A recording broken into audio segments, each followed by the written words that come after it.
Narito na ang mga nagbabagang balita sa oras na ito. Patay ang 2 bumbero at isang retiradong pulis sa banggaan ng pampaserong bus, van at AUV sa Lopez, Quezon kagabi. Ayon kay PO1 Rafael Pintado ng Lopez PNP, nag-overtake ang AUV na sinasakyan ng mga biktima pero hindi nakabalik sa linya kaya nasalpok ng kasalubong na bus. Sa lakas ng pagsalpok, tumama ang AUV sa van. Bumangga din ang bus at AUV sa isang bahay. Sugatan naman ang 7 sakay ng bus na ginagamot sa ospital. Hawak na ng mga pulis ang bus driver na mahaharap sa kasong reckless imprudence resulting in multiple homicide, multiple physical injuries, and damage to property. Inilunsad ng Department of Health ang bakuna kontra tigdas program. Isa sa mga lugar na pinuntahan ang Barangay Addition Hills sa Mandaluyong City.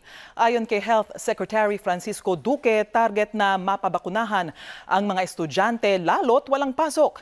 Sa tala ng DOH, umabot sa higit 6,900 ang naitalang kaso ng tigdas sa bansa mula Enero. 115 ang namatay sa komplikasyon. Target ng DOH na mapabakunahan laban sa tigdas ang nasa 12 hanggang 14 na milyong bata.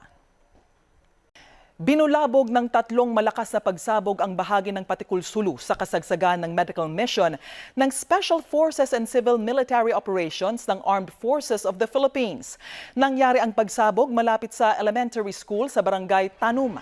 Ayon kay Lieutenant Colonel Diosdado Pambid ng 6th Division Special Forces Battalion sa Patikul, Abu Sayyaf Group ang sangkot sa pagpapasabog.